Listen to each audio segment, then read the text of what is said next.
নাম না করে সিপিএম এর রাজ্য সম্পাদক জিতেন্দ্র চৌধুরীকে ফের আদাচোর বলে কটাক্ষ করলেন বিজেপির পশ্চিম ত্রিপুরা আসনের প্রার্থী বিপ্লব কুমার দেব। তিনি বলেন, ওনার জীবনে তিনি চিনি চুরি করে খেয়েছেন, মিষ্টি চুরি করে খেয়েছেন, কিন্তু আদা কোনোদিন চুরি করেননি। বিপ্লব দেবকে দেখলেই সিপিএম এর নেতারা বাড়িতে ঢুকে যান। ওনার সামনে দাঁড়িয়ে তাদের কথা বলার সাহস নেই।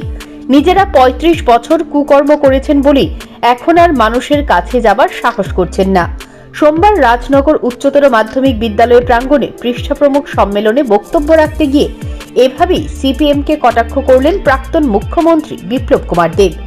এদিন পশ্চিম আসনের বিজেপি প্রার্থী বিপ্লব কুমার দেব ও ৭ রামনগর উপনির্বাচনের বিজেপি প্রার্থী দীপক মজুমদারের সমর্থনে হয়েছিল সম্মেলন। সম্মেলনের প্রধান বক্তা হিসেবে ছিলেন প্রাক্তন মুখ্যমন্ত্রী বিপ্লব কুমার দেব।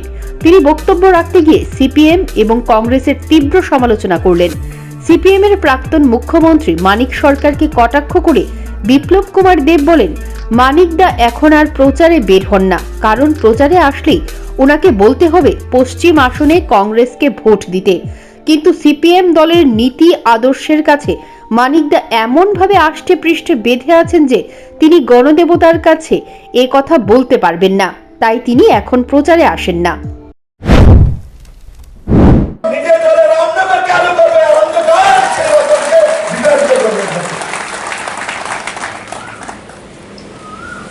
মঞ্চে অনেক আলো আছে, সমস্ত একসঙ্গে দিলে রামনগর অনেক বেশি আলোকিত হয়ে যাবে, বাংলাদেশ পর্যন্ত দেখা যাবে। সেই কারণে আমি ভারতীয় জনতা পার্টির কার্যকর্তার প্রতি ছাড়ি। আমাকে অনেকে বলে, বিপ্লব দা আপনার দেখলে সিপিএম বাড়ি ঢুকে হবে।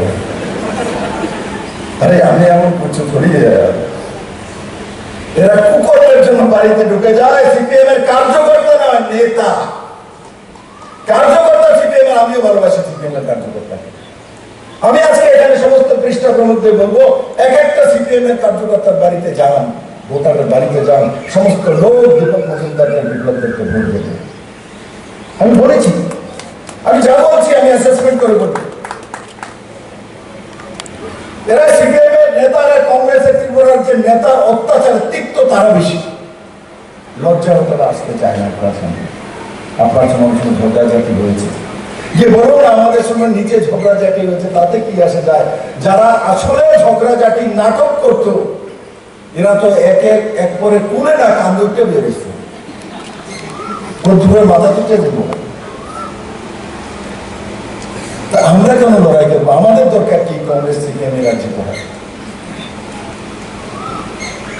রামনগরবাসী, ভারতীয় জনতা পার্টির প্রত্যেকটি কার্যকর্তা যারা বলে বাড়ি বাড়ি বিপ্লব দেব যেটা বলে অ্যাসেসমেন্ট করে বলে, ত্রিপুরা রাজ্যে কংগ্রেস এক নেই, কোথাও কংগ্রেস নেই, রামনগরও নেই।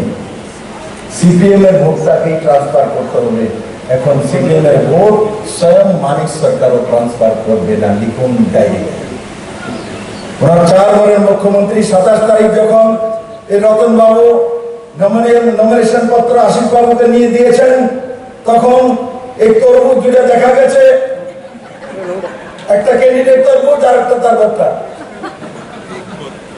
আর কমিউনিস্টের অপবিত্র কর,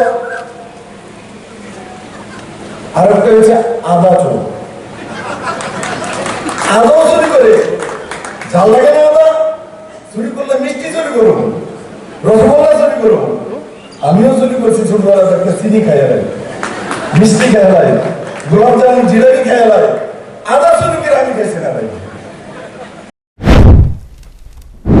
সম্মেলনে উপস্থিত ছিলেন ৭ রামনগর উপনির্বাচনের বিজেপি প্রার্থী দীপক মজুমদার, খাদ্যমন্ত্রী সুশান্ত চৌধুরী, বক্সনগর বিধানসভার বিধায়ক তফাজ্জল হোসেন, প্রদেশ বিজেপির সহ সভানেত্রী পাপিয়া দত্ত সহ দলের অন্যান্য নেতৃত্বরা। Bureau report, news prime Tripura.